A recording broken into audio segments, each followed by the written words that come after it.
আগামীকাল 13ই সেপ্টেম্বর শনিবার এশিয়া কাপে নিজেদের দ্বিতীয় ম্যাচে শ্রীলঙ্কার বিপক্ষে মাঠে নামবে বাংলাদেশ দল। আর এই দুই দলের মধ্যে কোন দল জয়লাভ করবে এবার তারই ভবিষ্যৎবাণী করল জ্যোতি সিটিয়া। দর্শক, এশিয়া কাপে নিজেদের প্রথম ম্যাচে হংকংয়ের বিপক্ষে 7 উইকেটের বিশাল ব্যবধানের জয় নিয়ে এশিয়া কাপের শুভ সূচনা করে টাইগাররা। আগামীকাল 13ই সেপ্টেম্বর শনিবার নিজেদের দ্বিতীয় ম্যাচে শ্রীলঙ্কার বিপক্ষে মাঠে নামবে বাংলাদেশ দল। সর্বশেষ শ্রীলঙ্কার বিপক্ষে টি-20 সিরিজে দাপুটে পারফর্ম করে সিরিজ জয়লাভ করেছিল বাংলাদেশ দল। অপরদিকে শ্রীলঙ্কা ও বাংলাদেশকে ছাড় দিয়ে কথা বলবে না, যেহেতু বলাই যাচ্ছে আগামীকাল দুই দলের মধ্যে হাড্ডাহাড্ডি লড়াই হবে।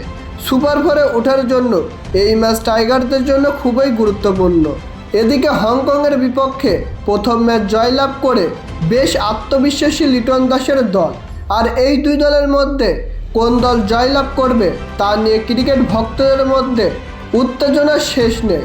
আর এবার কোন দল জয়লাভ করবে এবার তারই ভবিষ্যৎবাণী করল জ্যোতি সিটিয়া।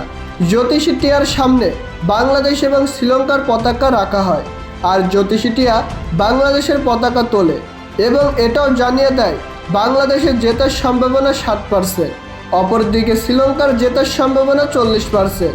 তো প্রিয় দর্শক, আপনাদের কি মনে হয় বাংলাদেশ কি পারবে শ্রীলঙ্কার বিপক্ষে জয়লাভ করতে? তা জানিয়ে দিন আমাদের কমেন্ট বক্সে।